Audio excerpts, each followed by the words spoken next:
porque tenemos algunos de viaje, entonces para Muchas que lo gracias. puedan escuchar, participar. Brote de eso. Vamos a ponerle por ahí por si acaso. Ah, no, pero aquí no tapamos. Por si No, acaso ahí no me quieren tapan traer nada. la- ¿Un vaso de agua? Ah, ya le pasé. Sí. Y ahí vamos sirviendo. Bueno, yo quiero darle muchísimas gracias. La verdad que es un honor tenerlo acá, porque como yo les contaba a la gente del taller, ¿no? El profesor Bentué es doctor en teología, y en realidad en Chile hay muy poca gente que sepa de teología protestante, que es un tema que en este minuto para nosotros se ha convertido para este grupo, digamos, en un punto de mucho interés, porque estamos leyendo a un autor que tiene infinitas referencias a este mundo, pero además nuestro tema profesor del año es las luces y sombras en lo humano. Así que el tema del mal nos anda rondando. Por ahora en lo teórico, por suerte. Y yo la verdad es que había leído muchas cosas suyas. Después fuimos descubriendo que varios de aquí habían leído y eran admiradores suyos. Y de ahí surgió la inquietud de invitarlo y de poder conversar con usted en torno a este tema que es tan inquietante para los seres humanos, que es el tema del mal.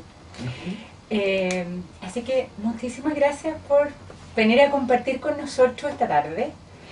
De tanto sí. piropo. Es un honor, no. Y por contarnos un poco de este mundo que para uno es en realidad tan misterioso y tan inquietante. Así que queremos escucharlo y después Bueno, poder yo compartir sabía que algunas estaban cosas. leyendo Moby Dick, ¿no? Sí. Y yo tenía la novela, pero no la había leído nunca. Entonces me entró la cosa y por ahí llegaba la... Algo hay, digamos, de los congregacionalistas y, digamos, veo por dónde se plantea la cosa y del enfrentamiento a la ballena blanca, supongo, con todo el enfrentamiento entre bien y mal, imagino, ¿no? Lo conversamos también. Pero no sé por dónde... Yo, así, aterrizando de un viaje con el tema, cuando uno habla del problema del mal, el mal no existe como sustancia, dicen los aristotélicos. O sea, el mal, todo lo que es bueno por el mero hecho de ser, ¿no? Como dice Aristóteles, el ser y el bien se identifican. El mal no es una sustancia, es un accidente. O sea, no hay buenos y malos. Ahora, el dualismo marca el dualismo, digamos, de hecho los mitos bíblicos sobre el hombre, los 11 primeros capítulos del Génesis, ¿no? Es un mito que está tomado del mito mesopotámico previo, el Enuma Elish, que es dualista, hay dioses buenos y dioses malos. Y entonces, para explicar el mundo y el hombre, y lo que tiene de malo tanto el mundo como el hombre, apelan al dualismo. Hay un dios malo, Tiamat con King, una pareja, que se enfrenta a un dios bueno, Marduk e Ishtar, y en esa lucha ganan los buenos, siempre ganan los buenos, ¿no? Y entonces, del cadáver del malo, Tiamat con Kingu, de la sangre de ahí, Marduk tuvo la buena idea de hacer al ser humano. Entonces de ahí viene el dualismo. La carne es mala porque es demoníaca, aunque nos ha hecho un Dios bueno. ¿Ya? Entonces, eso, la Biblia toma ese mito, o sea, los mitos bíblicos son todos elaborados en el siglo VI, durante el exilio de los judíos en Babilonia. Por tanto, conocieron ahí esa generación los mitos bíblicos. Los primeros escritos hebreos del Antiguo Testamento son todos de la época del exilio, no hay nada anterior escrito.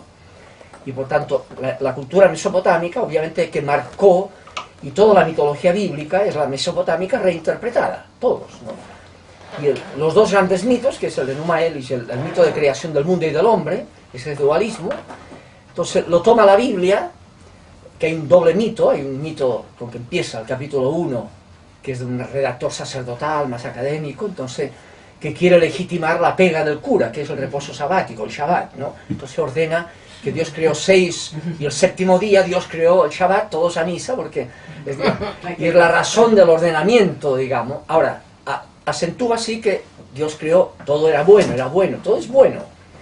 Es un solo Dios que es bueno. Por tanto, todo lo que es bueno, porque todo procede del único Dios que es bueno.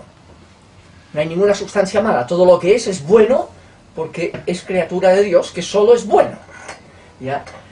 El segundo mito, el capítulo 2 en adelante, se concentra, hay un versículo que dice Dios no había nada y Dios decidió que existiera y creó, y no había cuidador y crea al hombre. Y lo concentra todo en el hombre, no se despreocupa, el mito que es anterior, ya vista, ¿no? Que está en segundo lugar, porque es menos ordenadito, es una tradición previa al sacerdotal, ¿no? Y está concentrado el campesino en cómo explicar al ser humano y todo lo que implica el sufrimiento y que para tener guaguas hay que pasar la negra y que hay que trabajar con los dedos de la frente, todo eso es el tema y de dónde vienen las luchas intestinas, ¿no? Y va elaborando.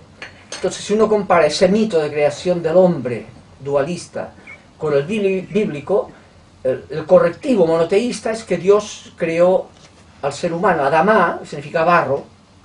Dios tomó barro, el barro es bueno, mira el pomaire, las cosas que hacen con barro, ¿no?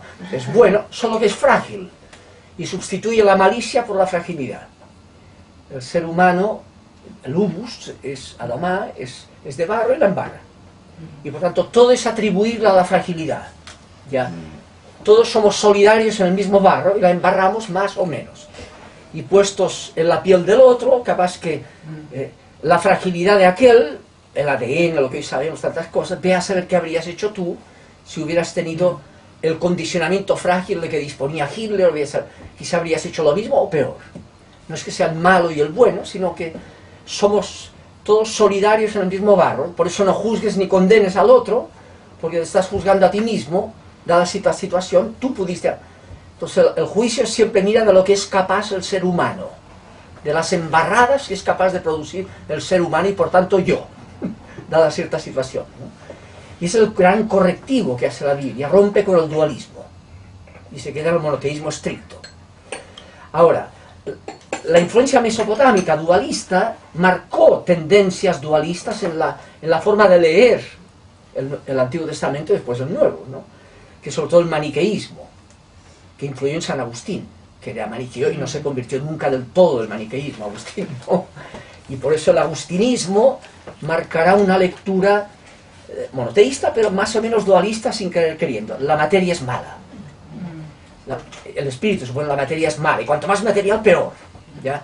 Y por tanto hay un tema en Agustín, además venía de su propia lucha personal, ya del dualismo interno, y llega su doctrina a marcar la tradición occidental en forma a veces muy dualista, de buenos y malos, o de la mala materia que tenemos, sobre todo el sexo, lo más material, eso es peor.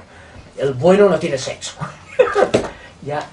Y eso es lo que llevó a Agustín a que ha picado a la araña y tener una guagua, cuando quiere entrar en la bondad, esforzándose todo lo que pudo, pues seguir luchando toda su vida, que leer las confesiones para ver el dualismo interior que tenía Agustín, ¿no? Por culpa del maniqueísmo, no sé. Y eso ha marcado, el agustinismo es el que influyó en Lutero. De hecho, Lutero era agustino. La reforma luterana parte al interior del catolicismo. La primera reforma la hace el monje agustino Lutero, colgando la crítica a las indulgencias, ¿no? Que está marcado por el pensamiento agustino. Después, eso marcará tanto el agustinismo, y ese agustinismo influirá al jansenio. La obra principal de Jansenio es el Agustinus, que es la lectura dualista jansenista. Antes ya influyen los cátaros, ya, el maniqueísmo. Ese es el dualismo que ha marcado Occidente, que es un poco, es una lectura más de la Biblia pasada por Agustín más que directa de la Biblia, ¿ya? Ahora, la Biblia, ¿cómo interpreta? ¿Qué es lo que permitió ese dualismo después, no? Lo permitió que para explicar el mal del ser humano, que es de barro y la embarra, pero entonces viene un tema que está en la tradición mesopotámica también, Gilgamesh, por ejemplo, la epopeya de Gilgamesh, ¿no? Que está la tablilla 11 de Gilgamesh, es el mito del diluvio, tal cual, copiado. Solo hay que comparar la tablilla 11, 40 días, el cuervo, la paloma, todo es igual. Solo que hay una relectura monoteísta, siempre lo mismo, ¿no? Pero ese lo copió prácticamente. La Biblia es copia del mito de la tablilla 11 de la epopeya de Gilgamesh, tal cual. Y es el Noé babilónico, que es un apistín con su mujer y todo el tema que explica el diluvio, ¿no?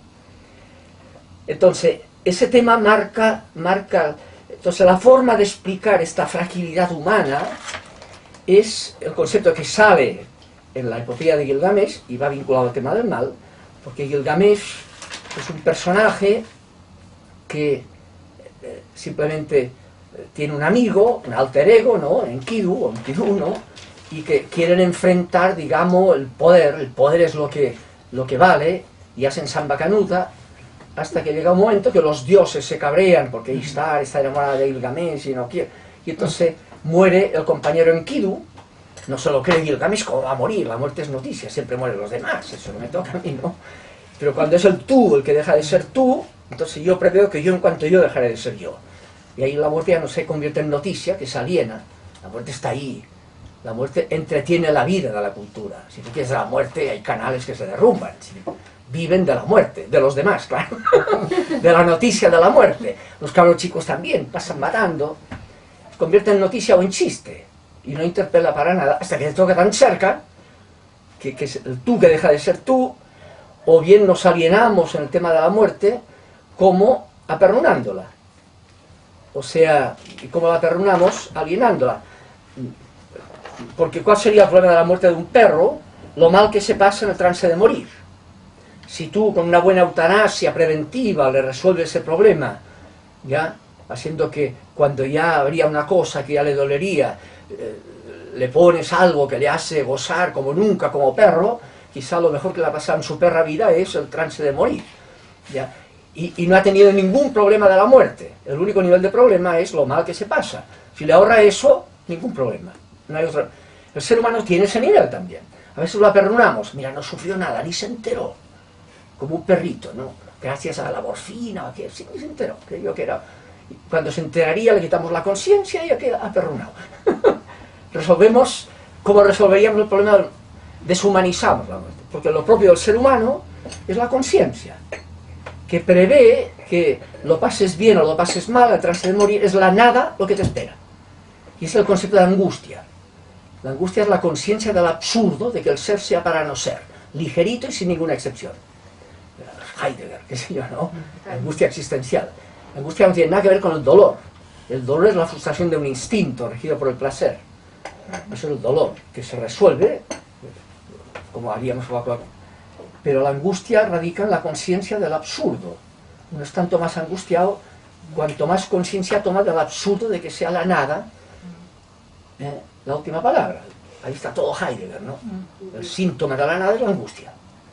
Y con que no la soportamos, ¿qué hacemos? La disimulamos, camuflando la angustia en forma de temor, producido por peligros intramundanos. Entonces combatimos esos peligros, cesa el temor, y por tanto, y resulta que cuando no hay temor, no hay nada que temer, aflora más la angustia, y crece el suicidio. ¿Qué más quería la Marilyn Monroe? Yo tuviera la mitad. La angustia es una raíz de que cuando no tienes cómo tapar en forma de temor la angustia, entonces se hace insoportable la angustia. No tienes cómo camuflarla, dándole, ¿entienden? Es la angustia, y lo mismo, así como el dolor, que es la frustración de un instinto, es el dolor, no tiene nada que ver con la angustia, es de otro nivel, la angustia es la conciencia del absurdo, ¿ya? Lo contrario a eso es el placer, que es la realización de un instinto. En cambio, lo contrario a la angustia es la felicidad, que es la conciencia de sentido. Tiene nada que ver con el placer, la felicidad. Eso lo dice la Coca-Cola nomás. No tiene nada que ver, eso es placer o mucho placer. Pero la felicidad es la superación de la angustia, la conciencia de que hay sentido. Si uno desespera del sentido, entonces está condenado a la angustia, que es lo que dice Heidegger. Heidegger dice, la existencia auténtica es la existencia angustiada, sin alienar, sin disimular el absurdo. Sartre igual, y toda la fenomenología de él. A no ser que a raíz de esa previsión consciente del riesgo de que todo sea por nada, que implica la angustia, el ser humano intuya que no puede ser que todo sea absurdo, que esto tiene que tener sentido. Y cuanto más convincente le es esa intuición de que no puede ser que el sinsentido o el absurdo sea la última palabra, que en definitiva esto tiene que tener sentido, no puede ser una solemne tomadura de pelo por nada, cuanto más convincente se hace esa intuición que apuesta por el sentido, ¿ya? Y más convincente se le hace, más feliz es, más supera la angustia, aunque tenga muchos dolores, aunque tenga cáncer terminal. Se puede ser feliz con cáncer terminal. Como se puede ser angustiado teniendo todos los placeres del mundo a lo Marilyn Monroe o Cecilia Bolocco. ¿Ya? Y lo cual no implica que capaz que pobre mujer sea feliz también, que tenga... Pero el prototipo de decir como, tú tengo todo eso, serás feliz, a eso aluden textos típicos de felices los que pasan hambre, felices los que pasan sed, felices los que lloran. Dice, pucha, está loco, dice, feliz llorando. Ya dice que lo pasan mal, pero dice feliz, no que lo pasen bien. Apuesta, digamos, que es posible el sentido, teniendo frustraciones dolorosas de lo que querríamos por principio de placer. Y al revés, no te dejes alienar creyendo que teniendo ya el prototipo de logros placenteros, está garantizada la felicidad. No. La angustia puede ser peor todavía la angustia. Porque no tiene cómo camuflar, puede ser más. Y explica todos los... Hicimos una vez un trabajo sobre el suicidio permanentemente así. Se suicida más gente en países desarrollados que subdesarrollados, se suicida más gente en Santiago en los barrios pudientes que en las poblaciones. Ahí se matan, pero no se suicidan. Hay un tema que tiene que ver con la angustia, con no tener a quien darle la culpa de esa experiencia angustiante. Y llega un momento que es... Y eso para mí es el... Ahora, el mal humano fundamentalmente radica ahí. El mal humano es el riesgo del absurdo. El riesgo de que aunque vayamos a la luna, todo sea insoportablemente leve, fugaz. Nada no esté garantizado el sentido. Sea la nada la última palabra. Y para mí ese es el mal profundo. Para mí, solo para mí, para la Biblia. Porque claro, y ahí vienen temas que están en los diálogos cristianos y que es que un poco nos lleva a replantear la idea de Dios. Porque la idea de Dios en el mundo cultural que marcó la Biblia y todas las religiones, siempre es una idea, porque hay, o sea, la conciencia ante la realidad tiende a plantearse qué es eso. Un perro no se hace preguntas, olora, y si es comestible come, y si no se va. El ser humano es un animal preguntón. Ante una realidad, el ser humano se plantea qué es esto, e intuye que para resolver esa pregunta, qué es algo, tiene que descubrir lo que determina que eso sea y sea así. Es el principio evidente de causalidad que dicen los filósofos, ¿no? Si alguien rechazara esa intuición de que lo que es implica algo que determina que eso sea así, si alguien rechazara ese principio, no hay nada más evidente. Simplemente la ciencia se derrumba. ¿La ciencia de qué vive? De la hipótesis de que tiene que haber causas, y las busca. Y la policía de qué vive? De lo mismo. Si no, mira, cosas que pasan, un muerto en la calle. Todo supone la evidencia del principio de causalidad. Todo. ¿Ya? Y si no, simplemente no funciona, es imposible. Es una evidencia que no hay que demostrar. Porque si tú la niegas, simplemente se derrumba toda la... Entonces, hay un momento cultural que ha marcado todas las religiones, en que esa evidencia ante la realidad, con que veían fenómenos positivos o negativos, a veces muy contundentes, y no veían en la misma naturaleza qué es lo que determinaba ese fenómeno, empezando por el mundo mismo, y tenía que haber causa, y es razonable postularlo, postulaba lo que llamamos causas sobrenaturales, o poderes sobrenaturales. ¿Ya? Y esa es lo que llamamos a nivel cultural el mito, la explicación mítica de la realidad. Dios creó el mundo. La explicación, a Dios nunca lo ha visto nadie. Vemos el mundo. Y así todo. La mitología siempre es la narración que intenta decir cómo funcionan esas causas que explican por qué las cosas que vemos son y son así. Es la explicación mítica de la realidad. Y eso conlleva, que es el tema religioso siempre. Los mitos religiosos diversos. Incluso la Biblia, son los primeros capítulos de Génesis, la mitología bíblica, ¿no? Y ahora, si es así, si hay esos poderes sobrenaturales, buenos o malos en el dualismo, ¿ya? Entonces viene el ser humano a decir, pucha, es capaz que ese poder que es muy poderoso, no sé, Zeus, me tira un rayo por la cabeza. Viene la pregunta del temor sagrado, ¿no? ¿Cómo estaré yo en relación a esos poderes que son muy poderosos? Y viene la búsqueda humana de intentar, de alguna manera, relacionarse a la buena con esos poderes. ¿ya? O evitar que me hagan daño, o ojalá utilizarlos en función de que saquen la mugre a mi enemigo. Y ese es el lugar del rito en la religión. Así como el mito, la explicación de las causas que determinan los hechos, el rito es el intento de conectarme con los poderes sagrados en los cuales creo, con algo que yo tengo, el rito. La forma que está marcada por el narcisismo humano del rito es lo que llamamos la magia. La magia no es una religión que tiene sus propios poderes, no. La magia se ubica siempre en el rito. Donde hay rito, hay siempre posibilidad de actitud mágica, sea cual sea el rito y los poderes a los cuales remite. Puede haber magia en la celebración de la Eucaristía, el agua a menudo, o el bautismo. Entonces la pregunta que se hace uno es, ¿cuándo en el rito, cuáles son las características del rito que llamamos actitud mágica? Y ahí, claro, tiene que ver con narcisismo, es decir, es cuanto más un rito pretendo, que he hecho el rito que yo controlo, el poder sagrado al cual remite está automáticamente controlado, o sea, ese poder no es libre en relación a mi rito, está obligado a ser aquello a lo cual el rito lo obliga, es la característica de la magia. La pretensión de que yo con el rito controlo el poder sagrado. El poder sagrado no es libre en relación a mi rito, está obligado a ser aquello a lo cual el rito le obliga. Yo rezo para él. Ese es el tema de la actitud mágica. Donde hay eso, es la característica de la actitud mágica en todas las culturas, donde hay, que tiene que ver con el narcisismo. Freud define el narcisismo como la omnipotencia del deseo. La pretensión de que lo que yo deseo, la realidad tiene que cumplir lo que se ha creído. Y si no, protesto, ¿no? Y la magia tiene que ver con ese narcisismo, la pretensión de omnipotencia, de ser como Dios sin serlo, ¿no? Es el narcisismo. Ahora, claro, ahí viene...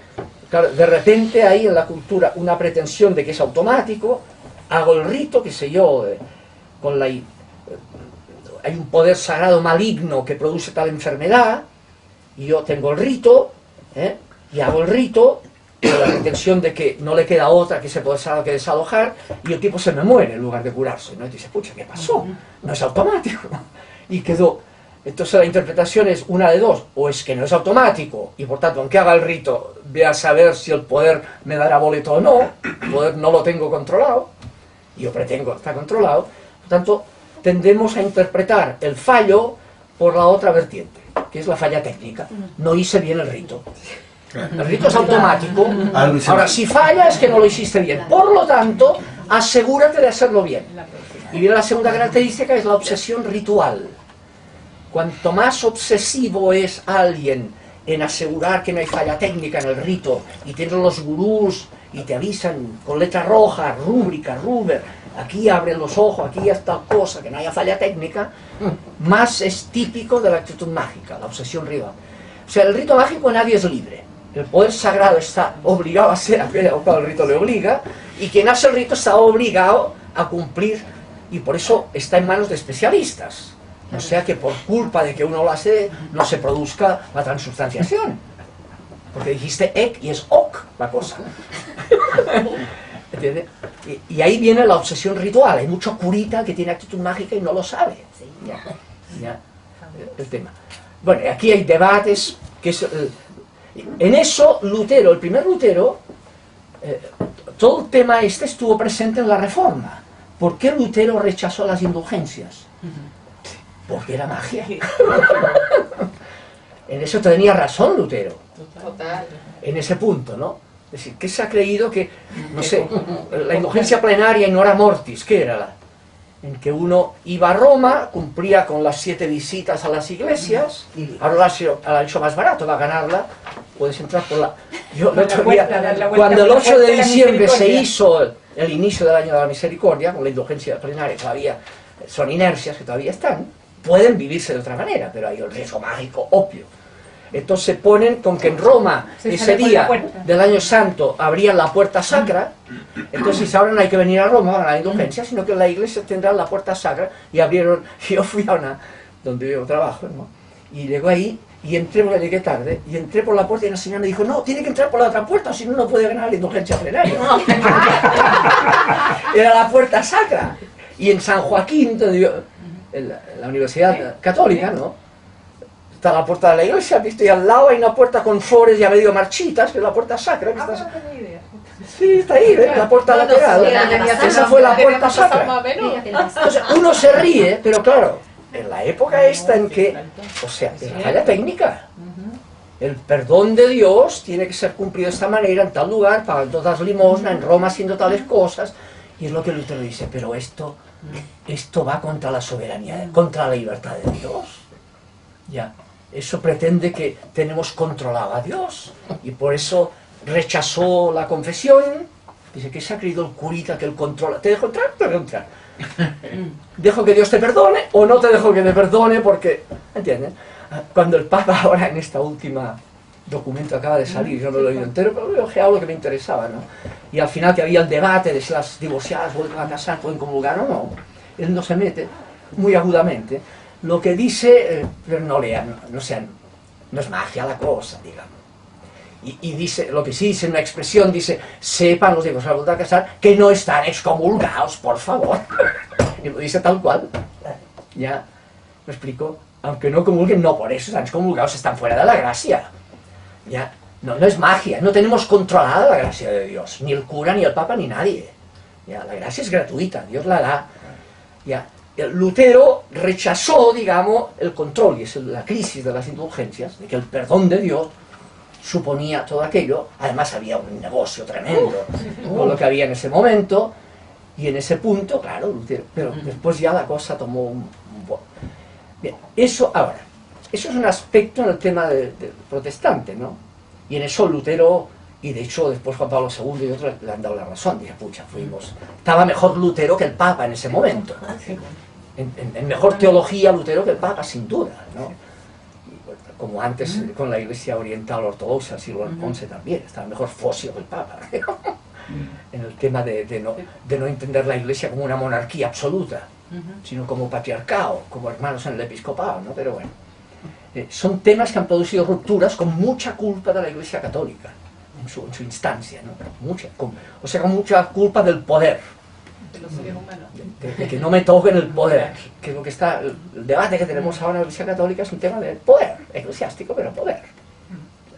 Sueltan el poder o no sueltan el poder, ciertos cardenales. ¿Ya? Entonces, ese es el tema, ¿no? Ahora, ¿cuál es el otro aspecto que hay aquí, ¿no? Es el tema que viene de Agustín, porque Agustín, claro, él, por un lado hay un tema que es lo que tomará Lutero, pues Calvino lo universaliza más, ¿no? Que toma el tema de, que es una lectura del Antiguo Testamento. Lutero tradujo la Biblia al alemán, y entonces empezó el pueblo a poder vivir, digamos, en directo la espiritualidad bíblica, bien o mal, pajaronamente a veces, pero bueno, está bien. Los demás, aunque estaba en latín, en el mundo católico es la devoción moderna. Seguimos con novena a Santa Rita, en el idioma propio, porque la Biblia todo estaba en latín, la gente iba ahí a rezar el rosario durante la misa, porque entonces se prestaba más a la magia. Lo que alimentaba mi conciencia era el rosario, o la novena, lo que sea, pero lo importante era lo que hacía el curita con su abracadabra que decía ahí, sus cosas así pagalladas, por la fuerza automática de su rito, eso desvinculado a la espiritualidad. Ese es el gran problema que tuvo y que sigue penando. Por eso Vaticano II dejó el latín y todo lo demás, porque pucha, a ver si evitamos la...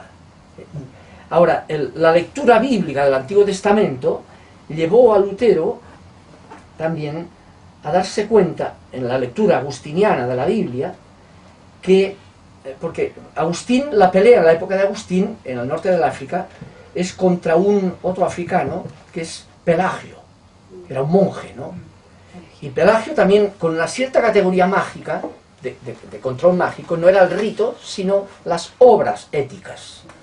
Lo que es la ética, sobre todo extremista, la ascética, la ética llevada al extremo, ascosa, ¿no? La ascética, es ético comer frugal, en la Cuaresma, María, comer solo 3 aceitunas y te pasaste, ya eres una asceta, y es una ética extremista esa, ¿no? Entonces el monaquismo tendió a la ética extremista con la pretensión de que cuanto más extremista, más gracia merecía, o más merecía el perdón de Dios, la indulgencia, ¿no? Ese es el tema. Y eso marcó la espiritualidad pelagiana, que entusiasmó al Papa en aquel momento. El Papa apoyó a Pelagio hasta que se reunió un concilio, el 412, 418 en Cartago, y ahí Agustín, que venía de una experiencia nada que ver, un picado a la araña, que tenía una guagua por ahí que nadie sabe quién era la mamá, y de repente, cuando andaba por otra, experimenta que es objeto de gracia, sin ningún mérito previo, andaba en otra, entonces se convierte en el doctor de la gracia. Dice, Dios irrumpe y yo no merecía nada, tío. Es como San Pablo, andaba persiguiendo y le bajó un rayo, ¿entiendes? Esa experiencia de ser objeto de gracia, sin que haya nada en mí que pueda ser un antecedente meritorio, es lo que marca la teología de Agustín, que Dios salva gratuitamente, irrumpe gratuitamente, ¿ya? Entonces choca con Pelagio, apoyado por el Papa, porque eran gente que se portaba muy bien, y el Papa, pucha, estos son cristianos ya como los mártires, lo apoyaba, y Agustín choca en Cartago, y los obispos, a raíz de la Biblia, de la experiencia de Pablo, le dan la razón a Agustín.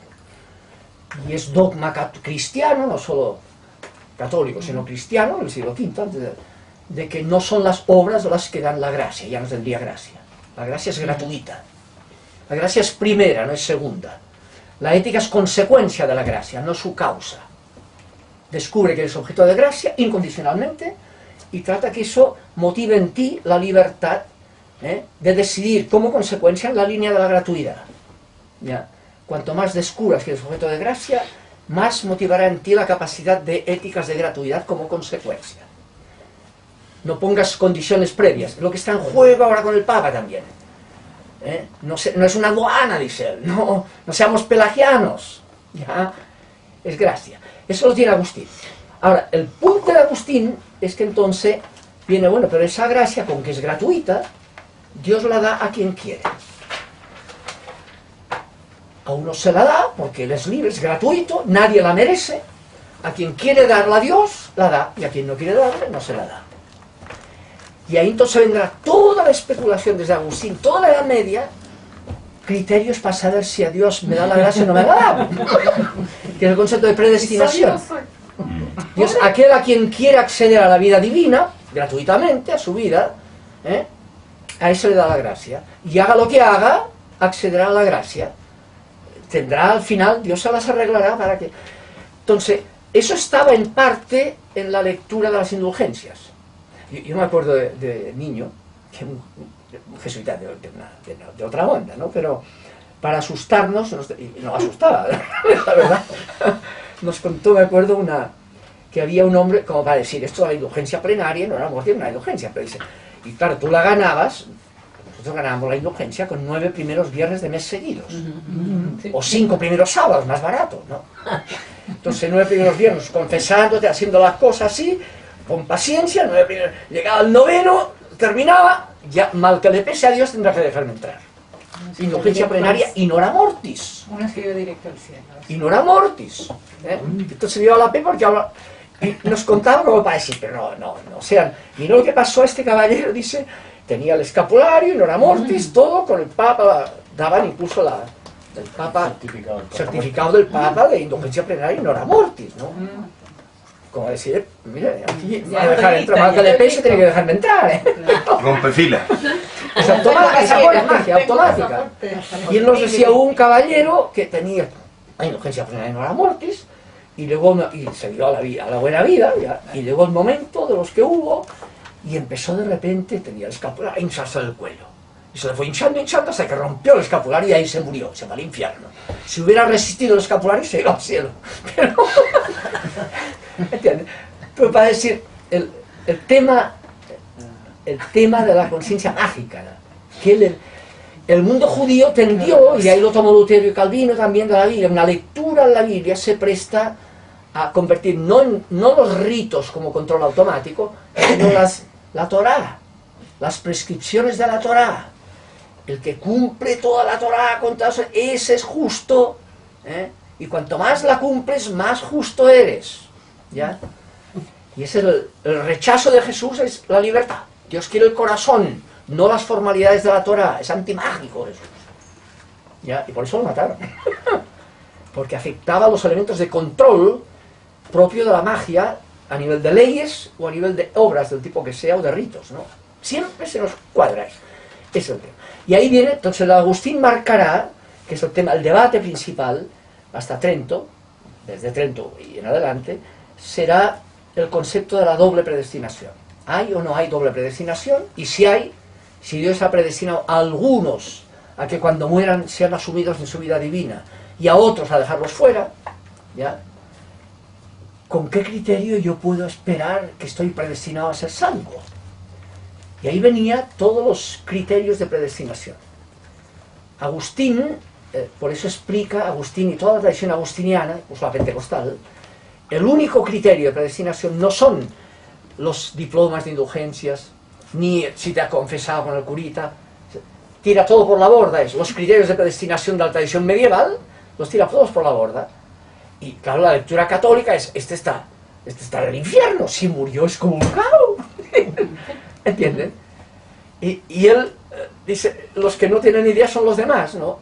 Entonces, para Agustín, el único criterio de predestinación es el sentimiento de que Dios me perdona. Es muy sentimental, toda la teología de Schleiermacher, ¿no? El feeling. Mientras Dios a quien predestina, se lo hace sentir. Y eso es la fe para Lutero. La fe es el sentimiento de ser perdonado por Dios. Dios a quien predestina se lo hace sentir. Y entonces baila y salta de alegría, te sientes perdonado. Y tiende, digamos, a una fe sentimentalista, ¿ya? Muy fuerte.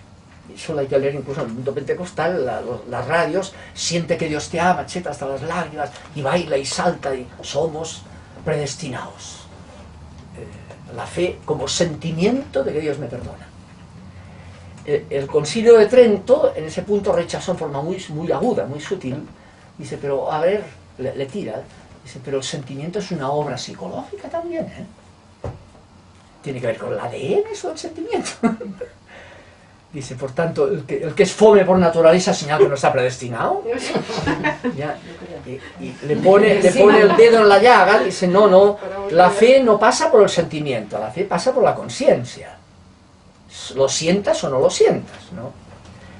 Y hay todo un debate ahí, pero toda la búsqueda de predestinación es...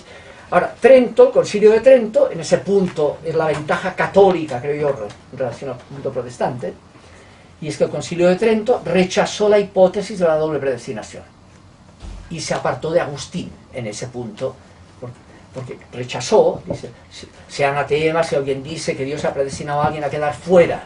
Dios tiene una sola voluntad salvífica universal. Por tanto, la pregunta ¿estaré o no estaré predestinado? No es una pregunta católica del siglo XVI. Es una pregunta típicamente protestante. ¿Ya? La doble predestinación. Eso marcará el mundo calvinista, por ejemplo, han oído hablar de Max Weber, la interpretación sociológica de por qué el capitalismo original está con la espiritualidad calvinista, que es y tiene, no porque les interesara la plata. Max Weber lo interpreta muy bien, dice, no, el interés no era por la plata, era solo interesado la plata como signo de predestinación. En una lectura del Antiguo Testamento, al justo le va bien en esta vida. Si te va bien, señal que Dios te bendice. Tanto el éxito de las empresas como signo de predestinación. Eso es típicamente calvinista. Y el mundo, hay una obra del año 70 aquí en Chile, de un calvinista, discípulo de Weber, ¿no? Se llama Christian Lalif de Pinet, que estuvo aquí 2 años, de suizo, en el mundo pentecostal, para ver, y la obra se llama El refugio de las masas, estudio psicosociológico del pentecostalismo chileno. Bueno, los pentecostales no lo aceptan, porque dicen, pucha, pone psicología donde creían que era todo Espíritu Santo nomás. ¿Entiende? Hay un tema ahí de que hay un abuso posible de confundir el nivel, digamos, del sentimiento como automáticamente, como otra forma de magia por otro lado. Si yo siento perdonado por Dios, señal que Dios me predestina. Y entonces ahí está el tema. Bueno, eso es un enfoque en este tema, que eso ha marcado muy fuerte las tradiciones pentecostales, porque claro, ahí hay el dualismo maniqueo de Agustín también, de que los hay predestinados a quedar fuera, tanto los malos, los que no tendrán vida divina, y los predestinados a ser salvos. Que Lutero lo ve como una... Es como si lo que llamamos el pecado original, él no usa ese término, pero es lo mismo. Es más radical que los católicos. La teología luterana, todo lo que hacemos es pecado mortal para Lutero. Es naturaleza sin gracia. ¿Ya? Sí, los hijos de Adán, todos están siempre en pecado mortal y no hay curita que lo remedie eso. Ahora, de esos, entonces es la imagen de, es como un océano, como el Titanic, que se hundió, ¿ya? Se hundió porque por mal manejo, por la pretensión de ser como Dios, el tema, la culpa la tiene Adán, ese tema luterano, ¿no? Y entonces queda cada uno, digamos, sálvese quien pueda. Unos agarran un palito, otros, y de repente viene el helicóptero divino, ¿ya? Y a los que se están ahogando todos, dice, a este lo salvo, a este también, a este no, a este dejo que se ahogue, él se lo buscó. Entonces, a algunos los salva y a otros no. ¿Con qué criterio los sabrá? Hay textos, yo no he traído ahora textos de Lutero tremendos, y Melanchthon, peor todavía, ¿no? Textos de una especie de decisión divina. Agustín, por ejemplo, tiraba a todos los niños muertos sin bautismo, todos al infierno. Iba contra unos padres que postulaban el limbo para evitar la barbarie. Sí, porque se ponen sin bautismo, fuera de la iglesia no hay salvación, el siglo de entrada del bautismo, murieron sin bautismo, por tanto, visión beatífica no, es como Dante, ¿no? Ya, Dante, llega un momento que Dante tiene que decir aquí yo no entro, está Aristóteles en el primer piso haciendo asaditos, pero vida divina no. Los más abajo se achicharran, pero el primer piso lo pasa naturalmente bien, pero sin visión beatífica. Hay muchos que firmarían, no está bien. Ese es un tema gordo, y la postura católica de Trento, ya otra cosa si eso es asimilado. El Concilio de Trento no está, reventó en el Vaticano II. Gaudium et Spes 22 dirá la gracia, habla de los sacramentos, dice que eso celebra la gratuidad, dice, y esa gracia la tienen todos los hombres de buena voluntad, en cuyo corazón actúa la gracia de una manera invisible, o sea, aunque no haya la visibilidad sacramental, que Dios conoce. Hay gracia aunque no haya sacramento. Esa es fe católica, ¿ya? Hay gracia aunque no haya sacramento. Y hay gracia aunque no haya el sacramento del éxito en las empresas. ¿Ya? Porque la gracia Dios la da a todo el mundo sin ninguna excepción. Entonces descubre eso y trata de que eso motive tu libertad en una ética de gratuidad como consecuencia. Pero donde hay buena voluntad hay gracia. ¿Ya? Dios no predestina a nadie a quedar fuera. ¿Ya? La posibilidad del el catecismo católico llega a decir la condenación es un dogma de posibilidad, la autocondenación. Dios no condena a nadie. La libertad se puede uno ejercer la libertad autocondenándose, demoníacamente. ¿Ya? Y con que no sabemos de nadie eso, en el momento de los que hubo, ¿qué pasa? Juan Pablo II una vez dijo, no podemos decir de nadie que está en el infierno, ni de Judas, leyó, aunque Dante eso lo meta en el 9º piso abajo, ¿no? Ni de Judas. Por tanto, forma parte de la esperanza cristiana esperar que todo el mundo será salvo sin ninguna excepción, que en definitiva era todo fragilidad y no mala voluntad, y que en la muerte, el acceso al cara a cara, todo el mundo bajará del burro. Y se da cuenta y dice, pucha, ahora que veo lo que es, mira que me duele, ese me duele es lo que llamamos purgatorio en la jerga católica. Ya, ese me duele, que no es un lugar donde aplicando perdones como una inversión escatológica o todas las cosas que rechaza Lutero. Uno se muere y deja plata, después me aplican indulgencias a mí, la plenaria ya, si la tengo, ya la tengo, ya no voy al infierno, pero puedo ir al purgatorio muchos años, pecados veniales. Entonces inversión escatológica, dejar tanta plata y vayan aplicándome indulgencias, 500 días de indulgencia por tal cosa, 1000 por tal otra, es una inversión escatológica, ¿no? Ves sumando y te ahorras 500 días de indulgencia, son 500 días menos de purgatorio. Y otros 500 por otro lado son 1000 y así vas sumando, ¿ya? Esa es la barbaridad, digamos, que hay. Ese es el tema, y con razón Lutero debe perdonar, es un negociado escatológico. Ahora, desgraciadamente es una inercia que marcó toda la Edad Media, hasta el siglo XVI, y que sigue penando por inercia, y no saben qué hacer, la nomenclatura es pelagiana, hay que ganar indulgencias, a ganarse el perdón de Dios, o sea, eso es pelagiano. ¿Ya? Nada merece la gracia de Dios, es el tema condenado en el siglo V ya. Pero la nomenclatura es dualista, es maniquea y siguió penando y nos hace un daño enorme, ¿ya? Porque hay gente que se lo cree y la sufre.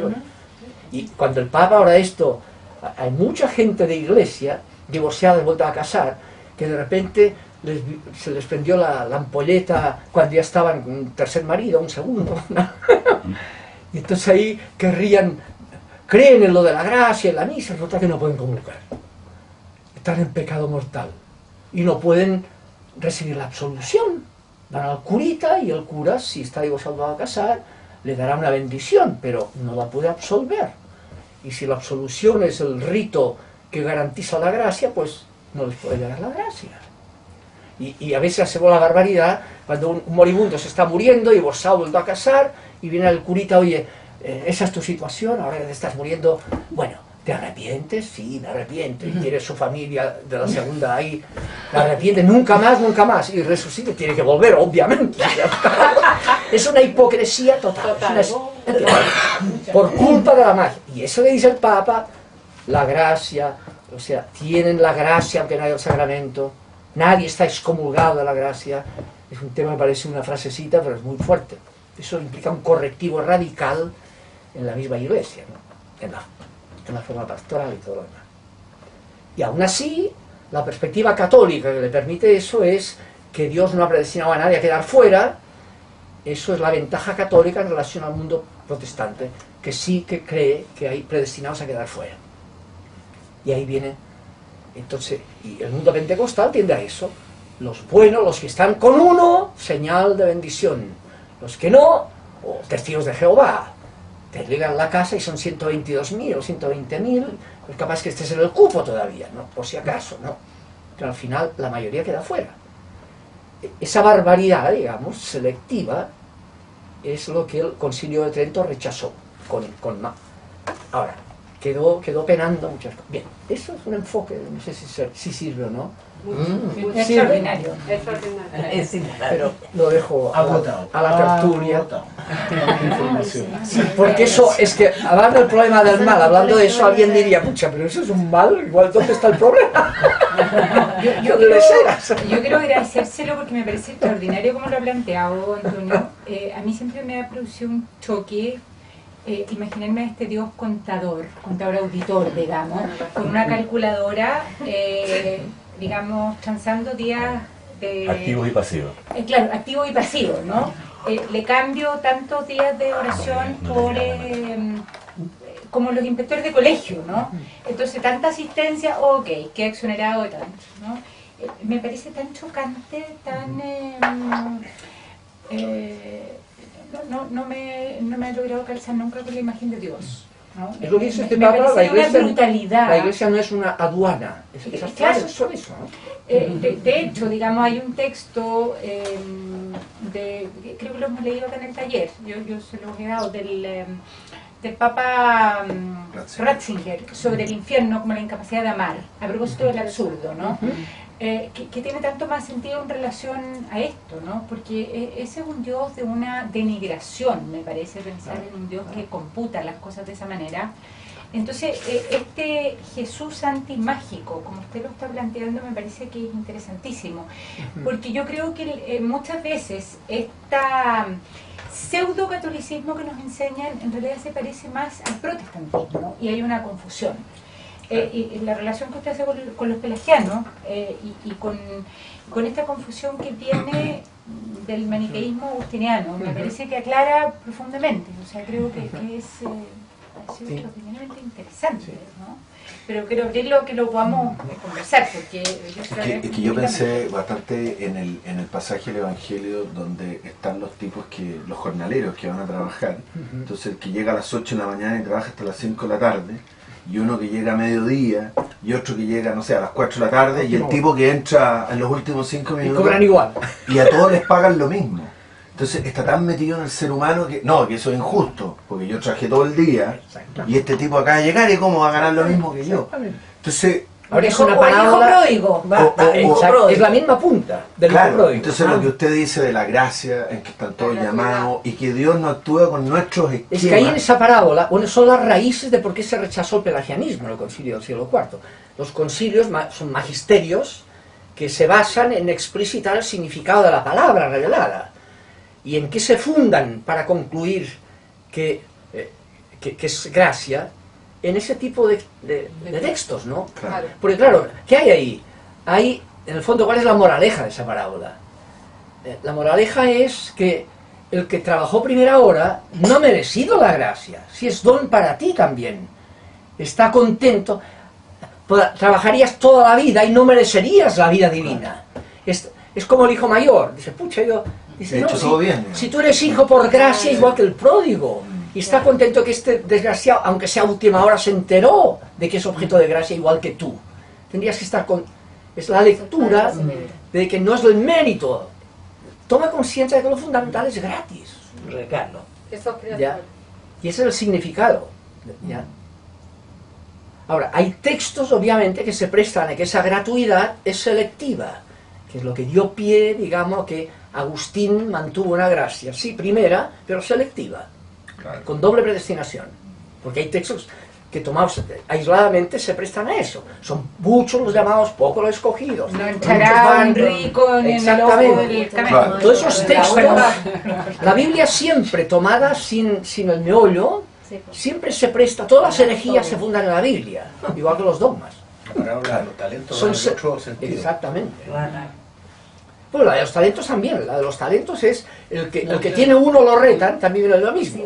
El que tiene 10 para adentro, el que tiene 5 para adentro, el que tiene 2 también, el que tiene 1, lo poco que tiene se le quita y lo... Dice, pucha, que Pero es porque lo escondió. ¿Pero qué significa? Por la provecho es es distinto. Significa lo que salva, lo que da sentido, trascendencia, no es la eficiencia. Tiene la misma salvación el que trabajó primera hora y el último, porque es gracia para ambos. El que rindió con 10 que el que rindió con 5 y el que rindió con 2. Entonces el 1, ¿por qué se lo da? Porque tú rinde con el 1 y no se le pedirán 2. El que tenga un talento que responda por el 1 que tiene. Claro. Ya, es decir, no tienes la toalla. No te compares yo porque pues esta cochinada mejor la entierro. Responde por lo que tienes, no se te pedirá más. Sé fiel por lo que tienes. ¿Ya? Y ese es el tema, es la consecuencia de la gracia, la obra, condicionada en forma plural según el ADN de cada uno. Por tanto, no hay, ese es el tema fuerte que hay.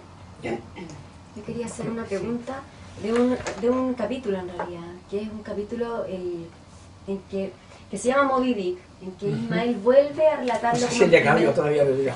Bueno, pero él dice una cosa Cuéntaselo muy... por si... Porque él dice, yo acá anoté, dice,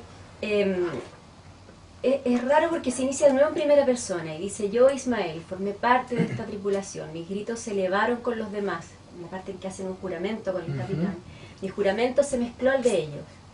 Y habla de la oscuridad del ser humano, sepultado bajo reliquias históricas, dice, como el verdadero secreto que está bajo las ruinas de la esfinge. Y aquí lo puse entre comillas porque quería comentarlo con usted. Porque dice, todos mis medios son cuerdos, pero mis móviles y mi propósito son insensatos. Y un poco lleva como esta, que a mí me recordó al tío esto kantiano, ¿cierto? De los hombres como puros, como que somos todos fines, ¿cierto? Y que a veces nuestros medios son errados y nuestros fines son loables, pero él hace exactamente lo contrario y dice, y me pregunto si en esto, en el delirio de Ahab un poco, está como todo esto que hace el ser humano en que en realidad sus medios no son tan malos como los fines tremendos que persigue.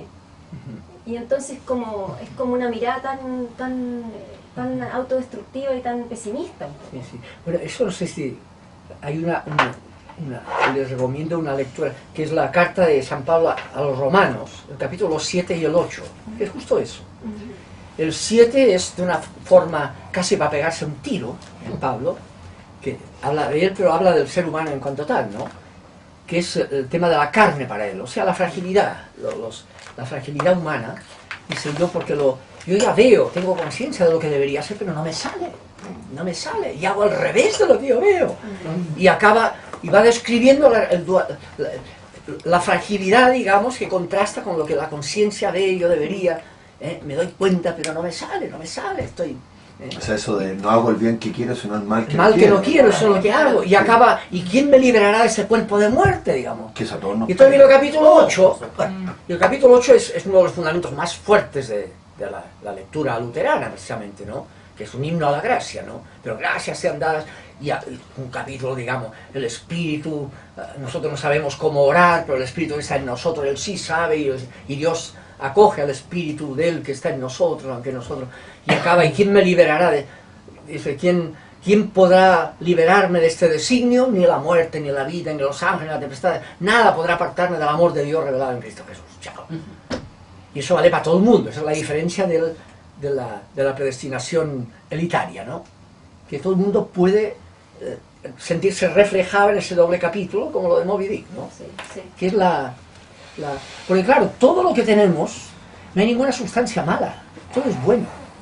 ¿Por qué siendo accidente el mal hay tanto mal? y mal, porque claro, hay dos, aquí era otro aspecto para enfocar el tema del mal, ¿no? Que uno es ese más teológico y el otro es más cultural, que es a lo que iba al comienzo, ¿no? Que es la cultura premoderna, postula causas sobrenaturales buenas y malas para explicar las cosas, ¿no? Viene a la modernidad, la influencia aristotélica, inductiva, y va descubriendo que lo que ocurre en la naturaleza es efecto de causas inherentes a la misma naturaleza. Y va descubriendo esas causas inherentes y va desmitificando. La ciencia es la desmitificación del mito. Y la técnica es la desmitificación del rito. Entonces pasamos de una cultura mítico-ritual, premoderna, causas sobrenaturales que pueden ser asumidas o controladas vía rito, con la observación, gracias a Aristóteles, más copuchento, occidente, ¿no? Vamos dándonos cuenta de que lo que ocurre en la naturaleza es producto de causas naturales. Y la ciencia descubre esas causas naturales y nunca le sale ni San Isidro para explicar la lluvia, ni partículas divinas para explicar el Big Bang, ni nada. Todo es natural al 100%. No hay ninguna causalidad sobrenatural en ningún lado. ¿Entienden? Y esa es la secularización del mito. La ciencia es la secularización del mito, de la explicación mítica. Y la técnica es la aplicación correcta de la ciencia, que seculariza el rito. Y funciona. Si los aviones llegan a término no porque rezas en el camino, llegan igual blasfemando todo el camino. Y se puede demostrar empíricamente, es cuestión de hacer encuestas. ¿Ya? No tiene nada que ver rezar o no rezar con llegar o no llegar a término, o con curarse o no curarse del cáncer terminal. ¿Me explico? Y ahí entra en crisis, digamos, de ahí nació el ateísmo moderno. La no necesidad de postular causas sobrenaturales para explicar nada, y la no necesidad de recurrir a ritos para controlar nada. Y funciona. Tanto en los hospitales de la Chile ateos como en la católica. Funciona. ¿Me explico? Entonces, eso produce la desmitificación, cuya raíz final está el ateísmo, que además influyó la incapacidad de las iglesias a veces para desmitificar, para asumir esas nuevas evidencias culturales, sin imponer culturas premodernas. Porque claro, cuando la fe la identificamos con la forma premoderna en que se gestó, ¿ya? Y la Biblia es toda premoderna, a nivel cultural, y claro, los demonios en la Biblia, ¿quiénes son? La forma de explicar qué causas explican un loco o un maremoto, ¿cómo lo explicas? Poderes malignos, mira lo que hacen, muy poderosos. Viene Pasteur, en la Edad Media perseguían a las brujas, ¿por qué? Porque eran responsables de las pestes por acción o por omisión. Porque tenían el control, tenían la técnica, eran especialistas en el rito para controlar a la causa del mal, y ellas o lo hacían actuar, porque era un control mágico, por tanto obligaba el demonio a hacer la peste porque la bruja con su rito lo hacía, o pudiendo hacer un rito de control al revés, no lo hacía por acción, y las mataban. Vino Pasteur, y sin encomendarse ni al diálogo, el microscopio, resolvió el problema de las pestes. Y inventó la vacuna, sin rito, y funciona. Y si falla no es porque hay un demonio que se mete, sino es porque hay una falla técnica que hay que ver cuál es, la resuelven y funciona. Y eso marca, digamos, una raíz profunda del ateísmo moderno, del positivismo del siglo XIX y el enciclopedismo del siglo XVIII, ¿no? Entonces la Iglesia tendía a defenderse, casi mata a Galileo antes, Y pues casi mata a Darwin si hubiera podido. Y mató a varios en el ¿Entienden? camino. Porque no toma las nuevas evidencias culturales inductivas como un correctivo para reubicar el mensaje de trascendencia en una cultura moderna y no obligar a que el que quiera ser creyente tiene que mantener una cultura premoderna. ¿Me explico? Y eso marca muchos ateísmos, digamos. Claro, que de repente los científicos creyentes que quieren ser científicos, con lo que significa ciencia moderna, se encuentran con el problema de, bueno, saben la meteorología, cómo funciona, pero ¿y dónde meto a San Isidro? Si sin San Isidro ya se explica. Es un problema extra que no tienen los científicos ateos. ¿Y cómo combino lo que yo sé con lo que dice la Biblia? Y lo tenemos en temas éticos. ¿Y cómo meto estas nuevas evidencias así de la cultura evidente que supera el machismo y que no viene de la Iglesia, que fue condenado por la Iglesia desde el Génesis, que es machista culturalmente hablando, y Jesús tuvo 12 varones porque era cultura machista y a nadie se le podía ocurrir una mujer ahí. La pregunta es, ¿qué haría hoy inserto en una cultura? Al menos 6 serían mujeres, obvio. ¿Entienden? Lo otro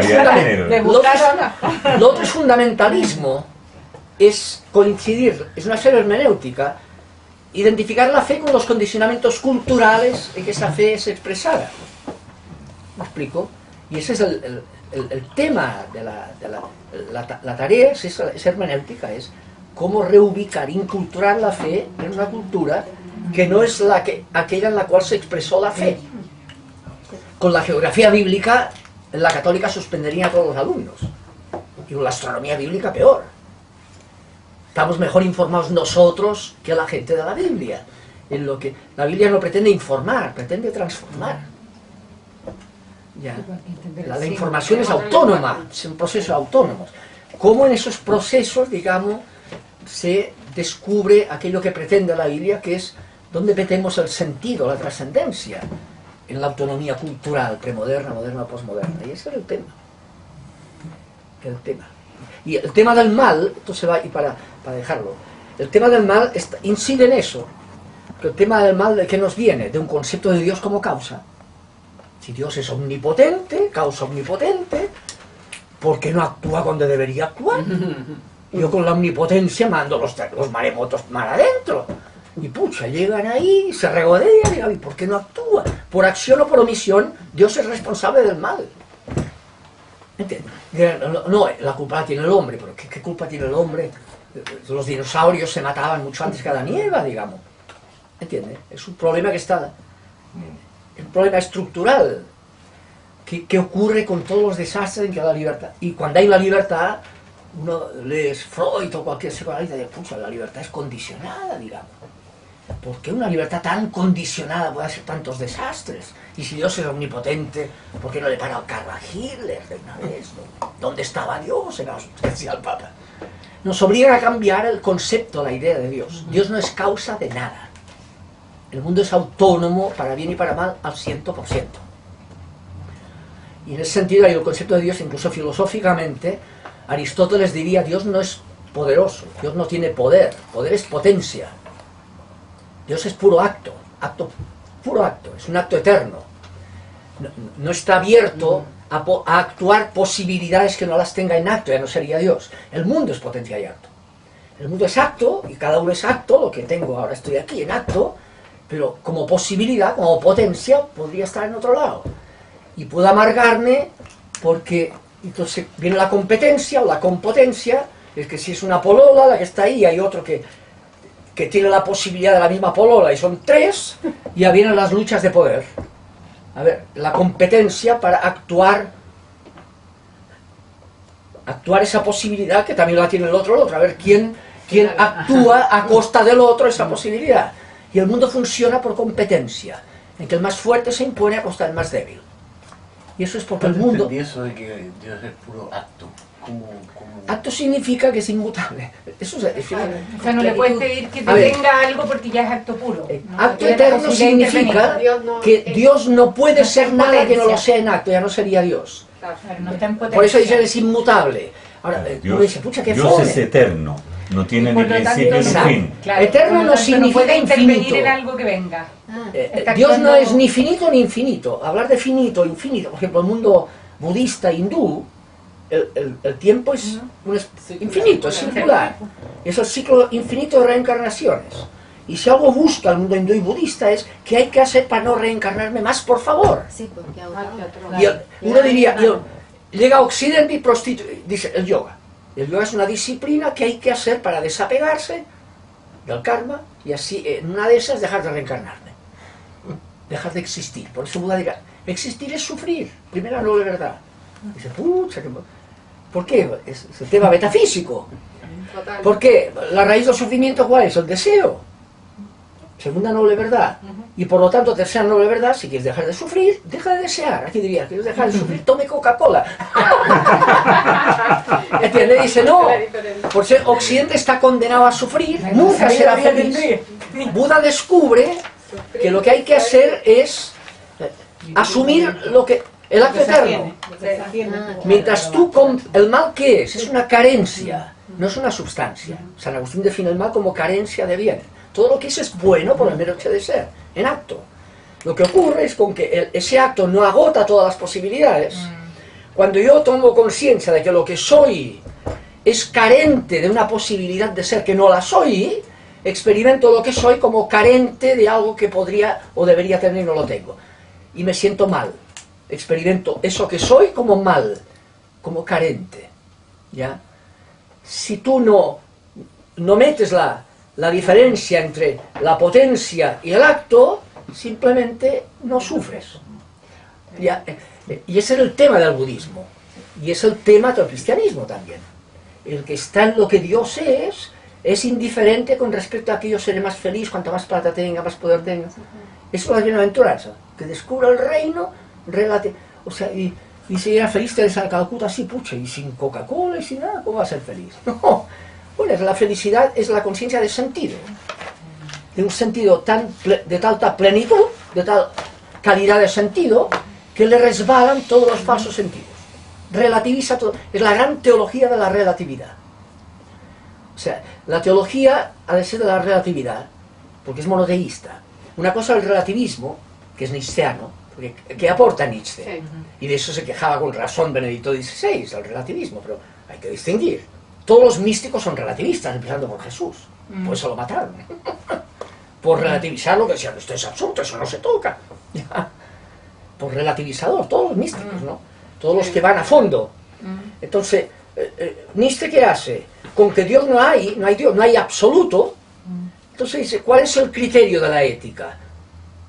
La selva, la naturaleza, la voluntad de poder. Uno vale tanto más cuanto más actúa posibilidades. Y mala suerte ser sardina. Y feliz el león o cordero. Y lo toma Hitler, ¿y por qué mató 6 millones de judíos? Por la misma razón que los tiburones comen 6 millones de sardinas o los cachalotes. ¿Entienden? Es un tema de poder. Ahora él ya concede, los corderos pueden juntarse, y muchos corderos juntos, la metamorfosis del cordero en león, pueden tener poder. Trabajadores del mundo unidos, ahí es el poder. Marx es la unión de los corderos, coincide con Nietzsche de Marx. Solo que dice, cómo las clases X tienen que lograr el poder, lo que salva es el poder. Dios no es. No viene de... Entonces, ese es el tema. Ahora, la experiencia monoteísta del absoluto, de que Dios es el tema del amor. Dios es amor gratuito. Y en la tradición bíblica, raíz judía bíblica, pero que el cristianismo potenció, aunque fue 400 años de disputas, ¿no? Porque era el tema de que ese monoteísmo, la forma de expresarlo es que Dios, esa unidad absoluta de Dios, es trina. Pero ahí uno y trino no tiene nada que ver con la matemática. A Dios no se lo cuenta 1 o 3. Es una analogía. Dios es uno, es un concepto metafísico, no físico. Y trino también. El mundo judío y el musulmán, con que no tienen metafísica, rechazan eso y dicen, ¿es 1 o 3? Si es 1, no es 3, chao. La tradición, por ejemplo, hindú, que tiene metafísica como categoría, son los primeros que afirman el absoluto divino, Brahma, que es Shiva y Vishnu, el Trimurti. El monoteísmo brahmánico es trinitario, mucho antes que el cristiano. porque tiene metafísica. Es capaz de no ver contradicción en lo que significa uno con lo que significa trino. Y el cristianismo, hasta el siglo IV, gracias a la filosofía griega, que sí tiene metafísica, ya podrá integrar sin contradicción el uno y el trino. Hasta el siglo IV no, porque el mundo y el Islam volverá a rechazarlo después porque no tiene metafísica. Ya, no es genio metafísico, sino histórico y de naturaleza, ese es el tema, ¿no? Y ahí, entonces, el tema, al final, Dios no es yo, Dios no es poder, Dios es relación, Dios es yo-tú, el acto eterno es yo-tú. Por tanto, lo absoluto no es el poder, es la relación. Alguien vale tanto más, no cuanto más poder logra a costa de quien sea, si funciona el mundo, potencia y acto, sino cuanto más la conciencia le permite relativizar el criterio del poder y decidir en la línea de la alteridad. Cuanto más, porque Dios es yo-tú, vale más quien es más relacional con el tú. Y eso es el Dios no es poder, es misericordia. Es relacional, eternamente. Dios es salida de sí mismo eterna al interior de sí mismo. Eso es el concepto del Trin. Eso es su único espíritu. Porque Dios, su espíritu es el amor gratuito, por eso decimos que es padre e hijo. Dicho en cultura patriarcal. Cultura patriarcal diría madre e hija diciendo lo mismo. No es que haya un sexo que se absolutice más que el otro, ¿no? Es una forma en la cultura machista de decir... Ahora, decir padre no es decir Dios es... Por eso fueron rechazadas todas las formas subordinacionistas. Decir padre, decir, aquí manda el macho que es el padre. Y venían, no. Lo que se acentuó al decir padre e hijo no es el poder patriarcal, sino que es la relación. Decir padre es definirme en relación afuera de mí, al hijo. Y decir hijo es en relación afuera de sí. Lo que se acentúa, Dios es relación, no es poder. Qué bonito lo que honesto. Bueno, pero ese es el significado de la fe trinitaria. Que lo único absoluto es la relación. Ese es el único espíritu de Dios, común al Padre y al Hijo, que es la única relación de ida y vuelta, es el amor gratuito. Es que pensando en eso que usted planteó al principio, que a mí me parece también precioso, porque usted partió hablando de la angustia, ¿no? Y de la salida del narcisismo, que es justamente, porque el narcisismo es el uno, ¿no? Es justamente la falta de relación. Claro. Y yo me acordé de un texto que a mí me marcó mucho en la búsqueda de alguna comprensión, que es la nube del no saber. Que es un texto, es un anónimo místico también. Y que un poco plantea, ¿no es cierto?, la búsqueda o la dificultad en la explicación racional del conocimiento de Dios, un anónimo del siglo IX. Y me quedo pensando en que, a propósito de Moby Dick, ¿no es cierto?, esta obsesión de Ahab por dominar a la ballena a costa de todos sus compañeros, ¿no es cierto?, a costa de... O sin medir los costos, ¿no es cierto? Es Además, me dio la impresión, por lo que he leído, que ese Ahab, ese temible, que es un tema de orgullo, de poder, ¿no? Exactamente, También, es el control claro. total. A propósito de lo que usted decía, ¿no? Porque en definitiva, el ser humano, lo que le cuesta tanto, nos cuesta tanto, es tolerar la angustia, que es no intentar controlar a Dios, sino que es poder estar en relación, que por definición es no tener control del otro. Exactamente. ¿Cierto? Sí, pero yo quisiera hacer una pregunta al respecto. Me parece súper interesante y a mí me inquieta mucho por mis temas, yo no tengo que ver mucho con esto. Pero... Usted habló de la metafísica, ¿no? Y dice que en la religión musulmana, digamos, en el universo árabe coránico no hay metafísica. ¿Qué relación tendría eso con la fatalidad absoluta? Claro, hay que decirlo. De hecho, el mundo musulmán a partir del siglo IX entró la metafísica gracias a Aristóteles. Son los que descubrieron Aristóteles y tradujeron Aristóteles al árabe, y del árabe llegó a la tradición latina, ¿no? De acuerdo, pero la pregunta... Pero viene del mundo griego la metafísica tardía del mundo árabe. Pero sin embargo... No está en el Corán. No está en el Corán. Claro, pero sin embargo hay un fatalismo que es similar al fatalismo etrusco, ¿no? En el sentido que no hay ninguna posibilidad de no hacer lo que está escrito finalmente. Es decir, el destino está concatenado de manera infalible un hecho con el otro, y a eso tú no te puedes escapar. es el pensamiento fundamental, digamos, de la... Pero eso es un error tremendo. O sea, No, claro, es un tremendo, error, sin lugar a dudas. Ahora Pero, está marcado por los dualismos, eso es verdad. claro, Hay mucho de eso está marcado por el dualismo. obviamente, Claro. digamos. Los conceptos de que Dios... temas de determinismo o temas de predestinación. Ujú. Ese tipo está así porque está predestinado a eso, ya, Claro. y predestinado. Y ese concepto... Claro, el acto... En Dios hay un solo acto. Ahora, es inimaginable, pero si uno, cuando lee cosas físicas, leí Bogdanov el otro día, unas cosas de Bogdanov, que es como ciencia ficción parece, cuando dice el Big Bang, de una esfera del tamaño de no sé qué millonésimas, inferior al núcleo de un átomo, estaba ahí concentrada toda la energía del universo, eso explota y en un segundo ya lleva el tamaño de una naranja y dice, pucha, es una... Y al final lo que dice en la historia del tiempo el Hawking, ¿no? Hawking, sí. Dice, de manera que si se concentrara por ley de gravedad todo el universo por la ley de gravedad se concentraría en una bola del tamaño de una bola de billar, pero con el peso de todo el universo. Dice, si no podemos ni imaginar eso que puede significar, dicen que es verdad, imagínate cómo vamos a imaginar la trascendencia, qué puede significar eterno. Porque eterno no tiene nada que ver con el espacio-tiempo. Dios está en el mundo, Dios no ocupa espacio-tiempo. Por tanto, el acto eterno de Dios, ponemos actos, o sea, es muy, la lectura que ponemos actos, eso es Agustín, eso es genial, ¿eh? Porque ponemos primer acto, existía solo Dios, y de repente un buen día se le ocurrió crear el mundo, segundo acto, y después, pucha, ese mundo le falló, tercer acto, tendré que encarnarme para arreglar el lugar. Y vamos poniendo actos, mutaciones en Dios, ¿no? Poniéndole tiempo, antes y después. No, Dios es un acto eterno. En ese acto eterno transcurre toda la expansión del universo y todo lo que hay ahí. En su autonomía propia, al 100%. Ese es el concepto. Dios es presencia trascendente en toda realidad inmanente. No es causa de lo inmanente. Es presencia trascendente. El mundo puede ser infinito, no haber empezado nunca y no terminar nunca, como postula el mundo hindú.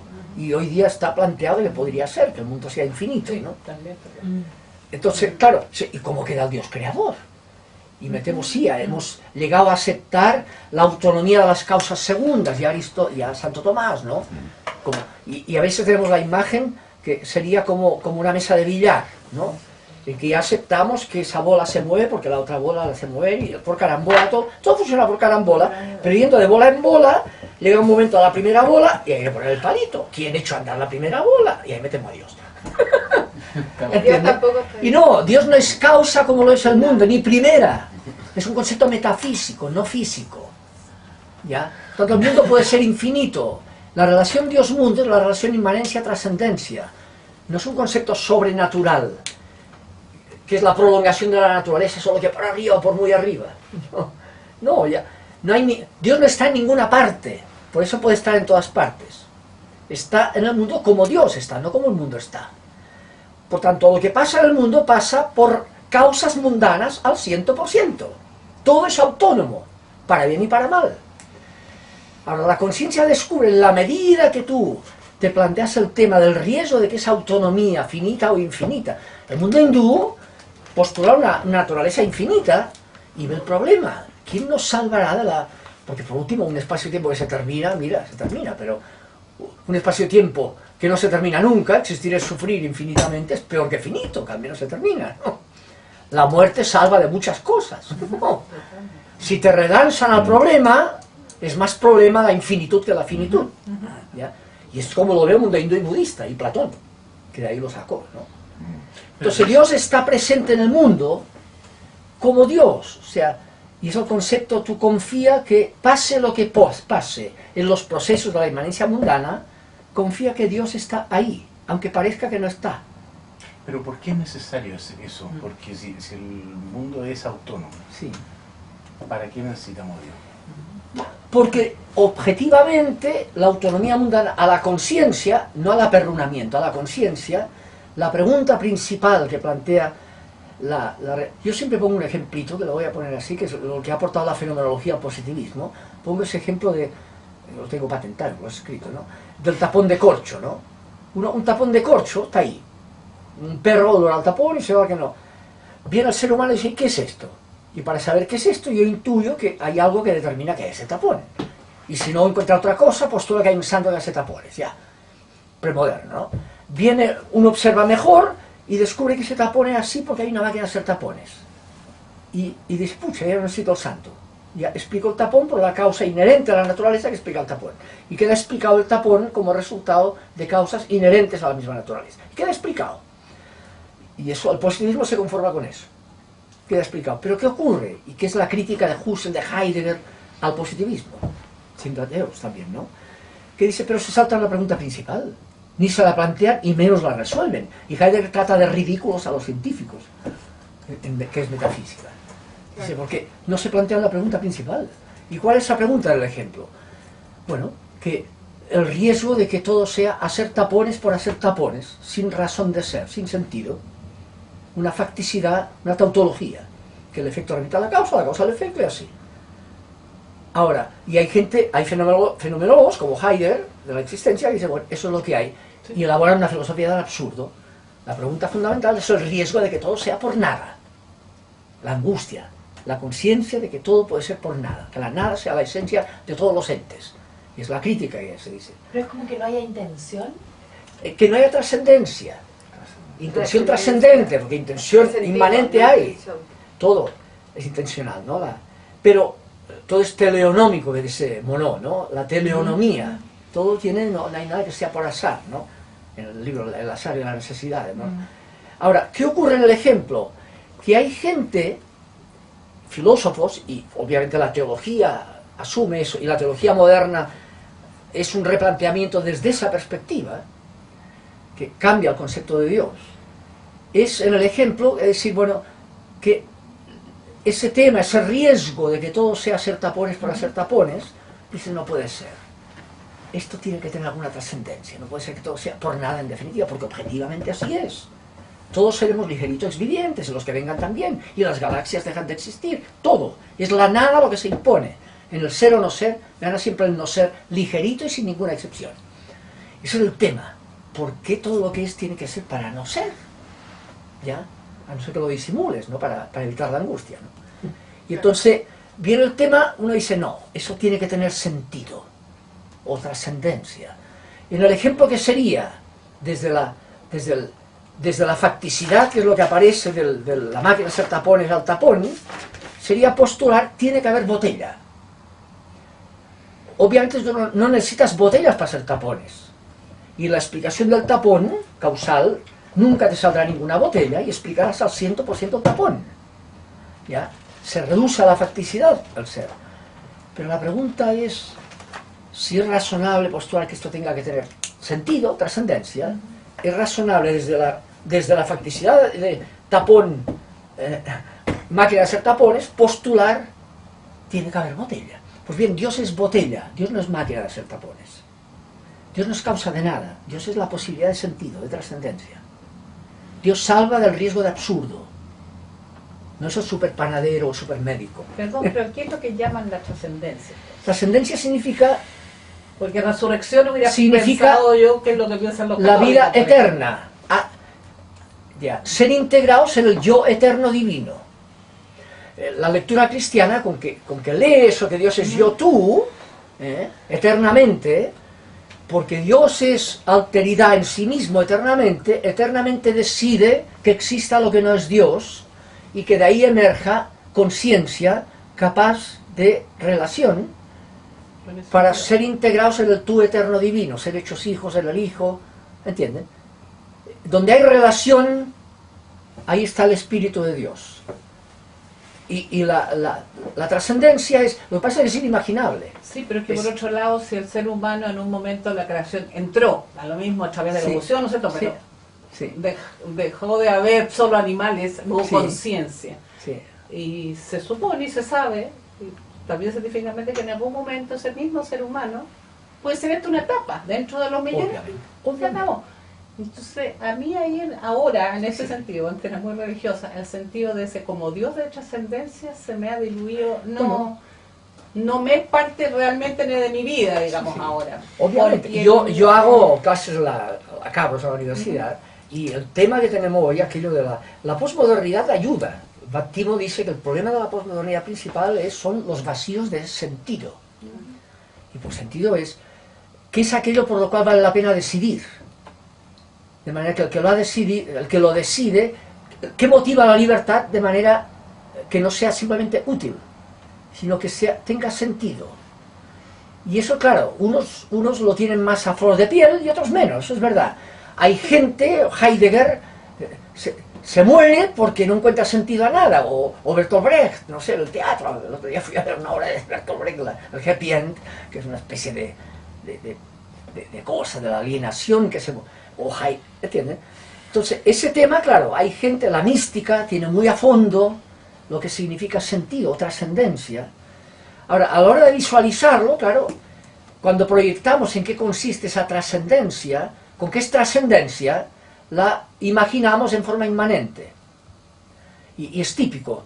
Ponemos, el acto eterno es el espacio-tiempo solo que nunca se termina. Y uno dice, pucha, con 3 meses de Trinidad estaremos hasta aquí. Qué solemne, aburrido. Mejor la reencarnación, ¿no? Sí, porque ponemos espacio, porque es correctivo, es teología negativa. Negativa significa tú apuesta a que eso tiene un sentido que depasa toda imaginación. Que digas lo que digas, siempre lo mundanizas. Todo es idolatría. Incluso el catecismo católico, antes del credo, hay una frase como una vacuna previa al credo, el catecismo dice, no creemos en los enunciados dogmáticos, que ahora seguirán, creo en Dios Padre, etc. Y antes de empezar el credo dice, pues no creemos en los enunciados. Dice, pucha, ¿para qué van a poner el credo ahora? Sino en lo que esos enunciados quieren significar. Y pone un texto de teología negativa de Tomás de Aquino. Porque la fe del creyente no tiene como objeto los enunciados, sino la cosa a la cual remiten. Yo no creo que Dios es Padre. Creo en lo que pueda significar en la realidad de Dios que me trasciende, la imagen que me hago de es Padre, que es mi papá más o menos inflado, obviamente. Y en la cultura matriarcal sería mi mamá más o menos inflada. Las imágenes nunca son unívocas, son analogías, todas. Bueno, pues eso, la trascendencia es asumir, digamos, porque claro, ahí viene el problema del mal, por ejemplo. El problema del mal es un tema gordo, porque eso está en la Biblia, ahí surgió el tema de la trascendencia. Hasta Job, prácticamente en la tradición semítica, hasta Job, Dios es, pero Dios es una causa poderosa que bendice a los justos. Y al justo le va bien en esta vida, al injusto no. De ahí lo sacó Calvino. Y viene Job y dice, yo soy un justo y me va pésimo. Y sé de gente injusta y que les va regio. Y al final todos acaban igual, en la nada. Y da lo mismo haber sido Teresa de Calcuta que la Raquel Argandoña. Con el tiempo habrá dado... lo mismo. Exactamente, es que objetivamente habrá dado lo mismo. Ahí donde está la cosa. Entonces, ¿por qué yo tengo que... vale más la pena decidir una cosa que otra? En definitiva... Y viene el pragmatismo, bueno, es cuestión de gustos. O de poder. Y mira, el que tiene buena suerte, mala suerte, la sardina, voluntad de poder. Y vienen los escándalos que ocurren en todas las culturas, ¿no? Que por el lado del problema del mal, claro, puede haber el escándalo. Si Dios es causa, Camille, ¿eh? Dios no existe. Ahora, si existiera, le escupiría en la cara. Lo hace muy mal. Y yo, con poder, lo hago mejor. No, ¿entienden? Que es el escándalo de Job. Que él se queda feliz el aborto que no ha visto la luz. Maldito el día. Porque dice, pucha, ¿quién me dijo el gran inquisidor, que si quiero ser honrado tengo que plantearme estos temas? ¿No? ¿Por qué no? Ahora, eso ya es un diálogo distinto que depende de experiencias distintas. Hay gente que se decepciona de falsos conceptos de Dios. Y es un momento que quizás es crisis de la religión, pero quizás es una crisis saludable porque te obliga a replantear la idea de Dios. Hay ateísmos que tienen toda la razón. Si Dios es eso, no es creíble.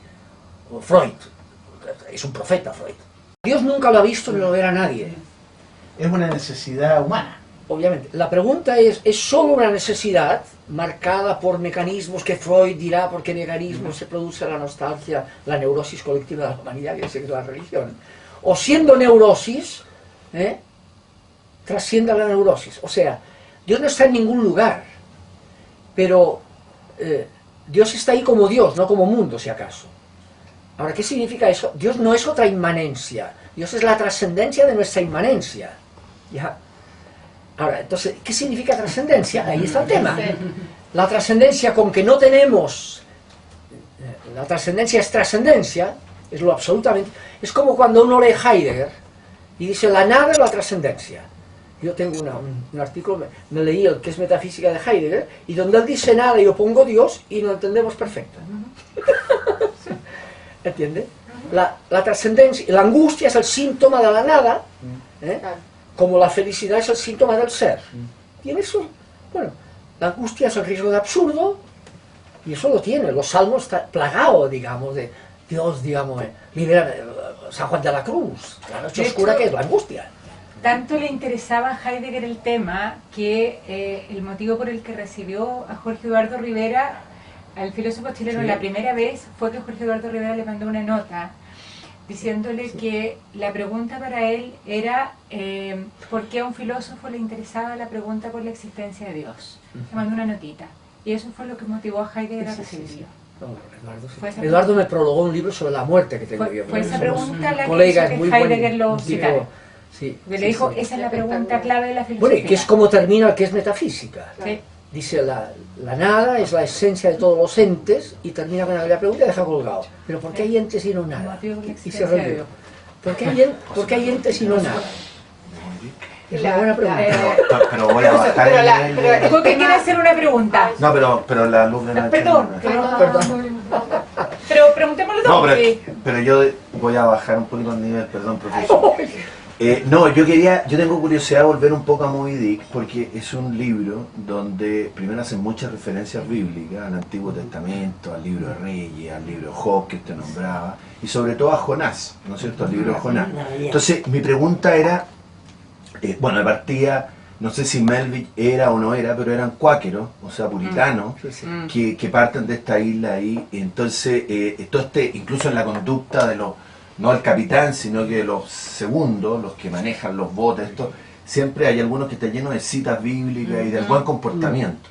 Entonces, la pregunta que yo le quería hacer es que, ¿cuál es o para los cuáqueros, o para los protestantes, o para los católicos, el sentido del libro de Jonás, y cómo eso se junta con la curiosidad del Leviatán? Porque en realidad si uno lee la Biblia, que aparezcan animales, son animales domésticos, no sé, pues, un dromedario, un camello, el camello en la cita que hiciste tú, o digamos un burro, pero una ballena, o bueno, y los cerdos, los chachos también, que son los que tienen los demonios y se tiran al precipicio. Una ballena mítica. Pero una ballena y el Leviatán y este Jonás que no quiere cumplir la misión que Dios le ha encomendado y quiere arrancar en Nínive y al final se lo traga hasta allá.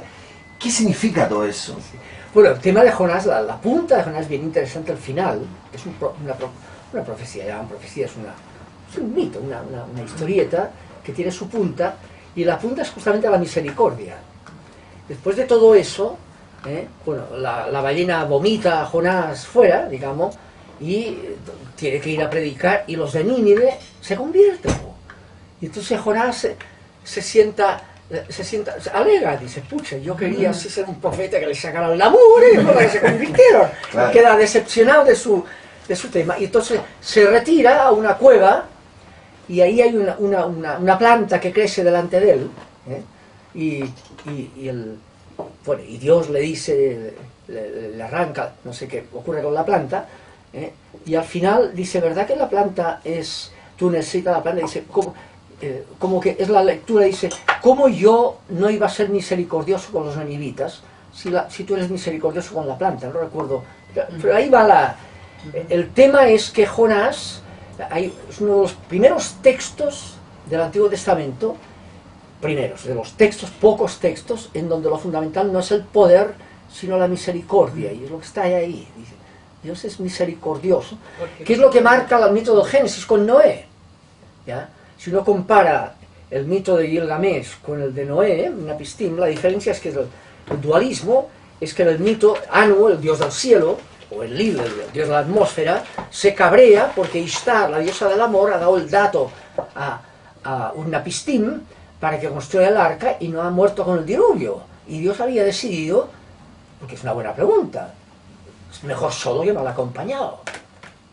¿Por qué, si Dios existe, por qué no existe solo Dios y se ahorra todos los problemas y nosotros también?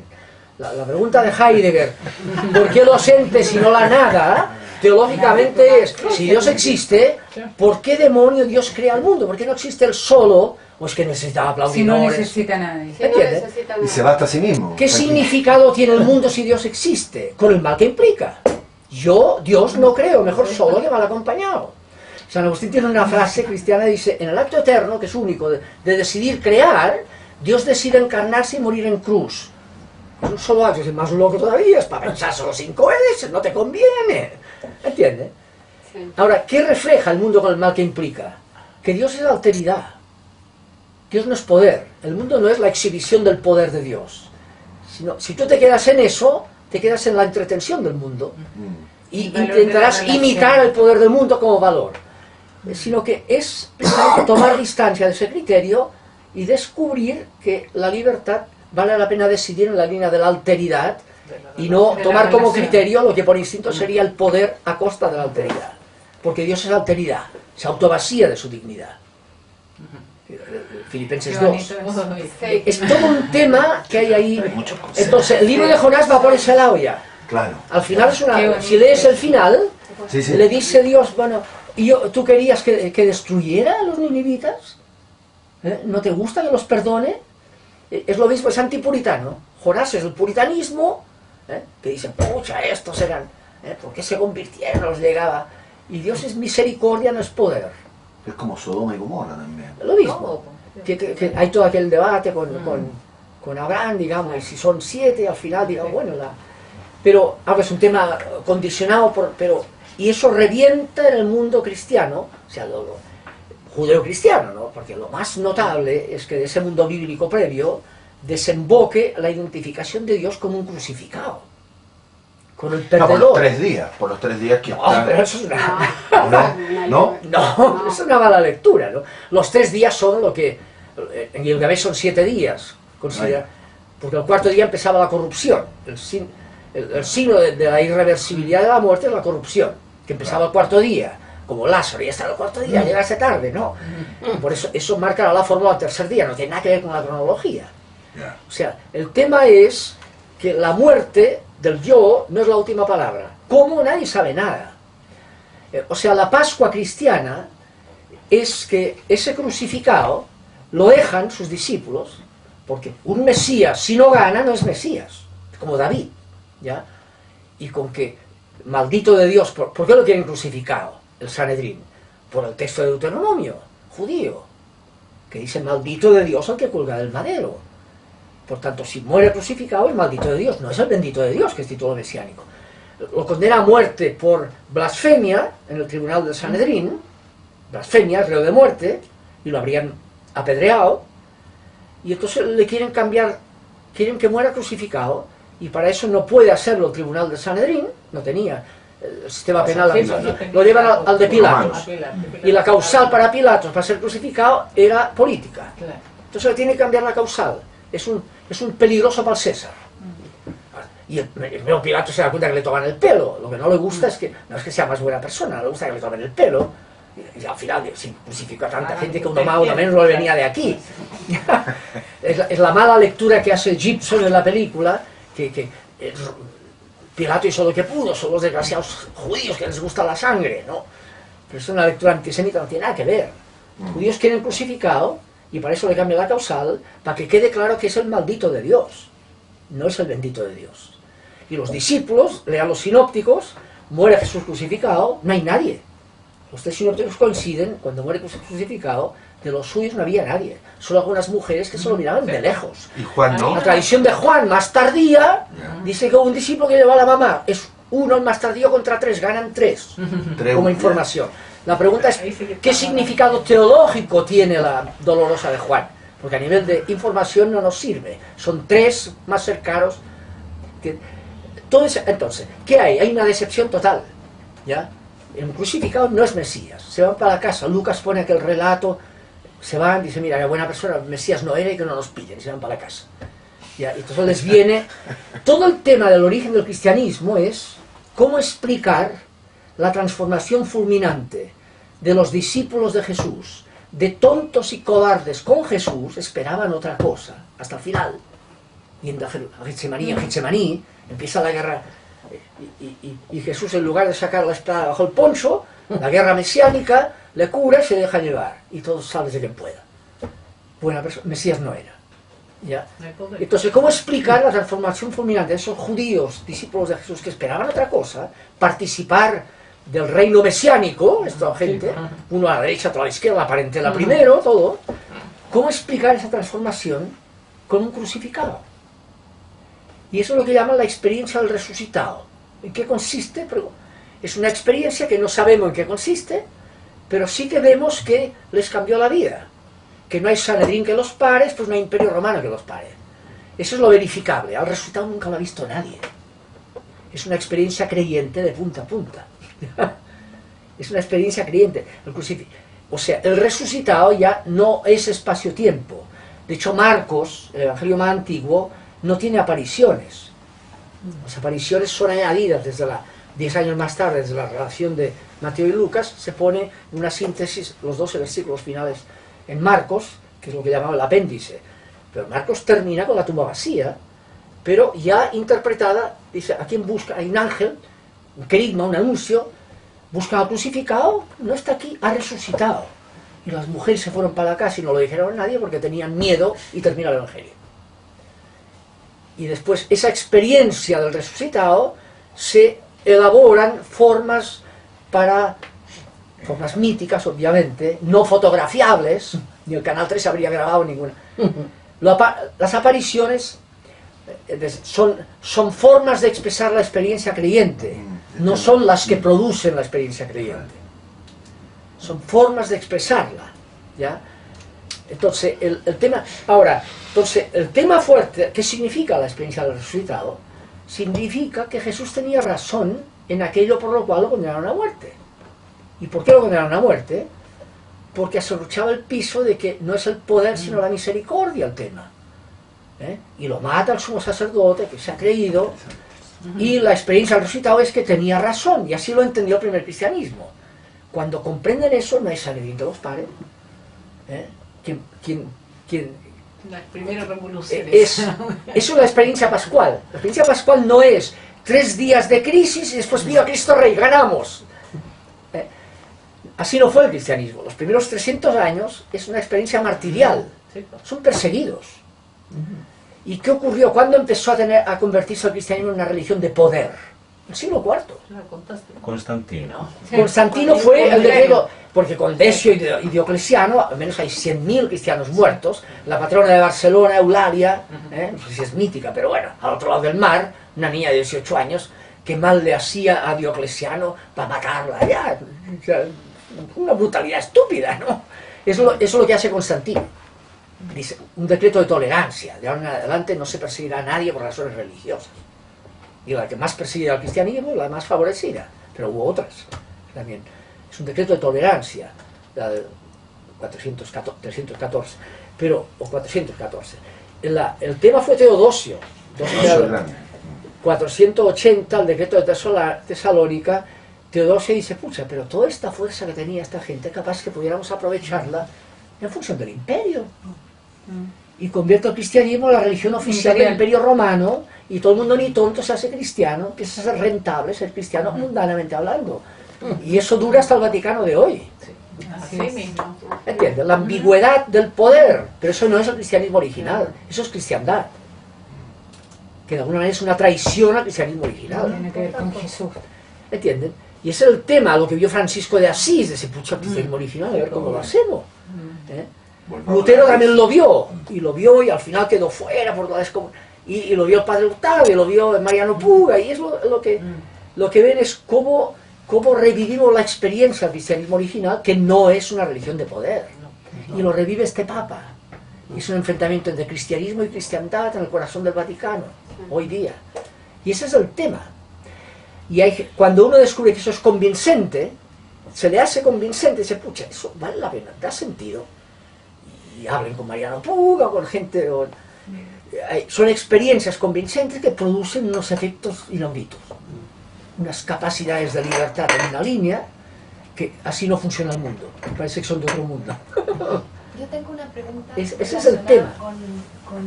Con lo último que nombraste, este Papa en este contexto. ¿Qué pasa también con el otro mundo cristiano? O sea, tenemos este Papa en lo que es la religión católica. ¿Qué pasa con el otro grupo asociado? Porque es mayoritario. Lo que pasa que es la ambigüedad del poder. Siempre es el mismo tema. El tema, porque, ¿qué tenemos? La cristiandad, ¿qué hace?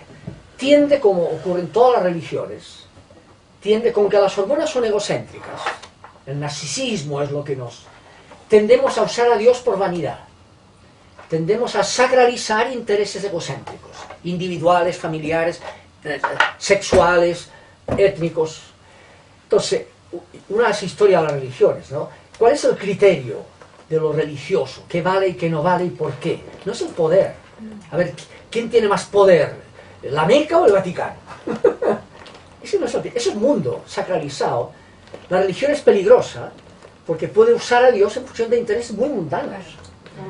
Ya, por tanto, una religión, una perspectiva religiosa es tanto más convincente cuanto menos sospechosa sea de narcisismo. No cuanto más funcional sea a dar poder al narcisismo.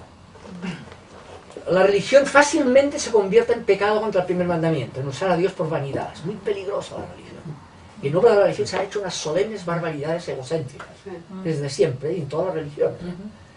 Entonces, el tema es cómo, para mí, lo convincente del cristianismo original es que yo hago historia de las religiones en la facultad, lo que hago más, tengo el libro, Dios y Dioses, ¿no? Es lo que me ha interesado por ese lado, para ver qué tipo de búsquedas se dan en la historia humana. Y el cristianismo, lo que tiene de inédito, el cristianismo original, es que no es una religión de poder. Creemos que Dios se revela en un crucificado, en el perdedor, no en el ganador. Es una religión de amor. Eso es un tema que no lo tiene el judaísmo, no lo tiene el islam. Quizá el único que va por ahí de otra manera es el budismo. La compasión. Sí, y el islam lo tiene en el Corán. En el Corán lo tiene. El Basmala, la primera frase de todas las horas del Corán es: Alá es clemente y misericordioso. Así empiezan todos los capítulos del Corán. Después vienen los pajaritos en la cabeza de Mahoma, saca la mugre esta al otro, ¿no? Es como el judaísmo igual. Dios es misericordia, lean Éxodo 33, 34. Es Gese, todo eso. Entonces, ¿entienden? Y es lo que marcará el profetismo. El profetismo será el correctivo de la religión. En todos los profetas hay un capítulo de diatriba contra sacerdotes y reyes, contra el uso de Dios en función de poder. Y todo. Quiero misericordia, no sacrificios del templo. Eso es conocer a Dios, no los holocaustos. No es la religión la que salva, la que da trascendencia. Es la palabra no pretende informar, y se salva el que tiene el credo clarito y dice: yo creo esto, lo que diga la iglesia lo creo. La palabra pretende transformar, no informar. Transformar el criterio. Una religión que no cambia el criterio es usar a Dios por vanidad. Es para peor, es para mejor. ¿Ya? Ahora, si la religión es un vehículo en que lo que celebra es que lo fundamental es la misericordia y motiva tu libertad en esa línea, bendita religión. Pero la religión, si se desvincula del cambio de criterio, es vanidad de vanidades. Todas las religiones, ¿ya? Ese es el tema. Es lo que llama la tradición cristiana la nueva alianza. Jeremías 31, Ezequiel 36, dice: Dios se aburrió de la Torá, porque ni la cumplen. Dice: Dios quiere el corazón. Si no hay cambiar el corazón de piedra por el corazón de carne, si no hay eso, no sirve de nada la religión. Es una entretención, más o menos entretenida o aburrida de repente, ¿no? Entonces, ahí está el tema. ¿Cuánto el impacto? Entonces, en los movimientos católicos, o no, el riesgo siempre es lo que decían los romanos, corruptio optimi pésima. La corrupción de lo mejor es la peor de todas. ¿Ya? Y la religión que pretende hablar de trascendencia, si se corrompe, es para peor. Y la historia lo demuestra, y sigue demostrándolo. Y es la ambigüedad de lo que hay ahí. Entonces, el tema es cómo... No, falta un poco de... Sí. Perdona, Luque, yo no quiero abusar del profesor porque estamos ya pasados de la hora y quiero darle infinitas gracias, porque yo creo que nos habríamos quedado todos así 2 horas más, pero estamos más que pasados demasiado. Ha sido, yo creo que demasiado Dan ganas de ir a sus clases. Sí, y de leer su libro. Yo tengo un curso que doy hace 20 años para adultos mayores. ¿Dónde? Yo creo que damos todo. ¿Dónde la cuenten? Todos los miércoles en el Centro de Extensión de la Católica. ¿Y a qué hora lo da? De 8:30 a 1. Todos los miércoles. ¿De la mañana? Los miércoles a las 11:30 siempre doy ese curso en el auditorio 1 de la... En la Alameda. En la Alameda. ¿Es de historia de la religión? No, varía cada trimestre. Ahora este trimestre justamente es el tema ¿por qué el ser y no la nada? Ese tema... Eso le quería preguntar yo. Que hemos hecho 2 sesiones. Don Pablito inscrito al tiro, ¿no? No, yo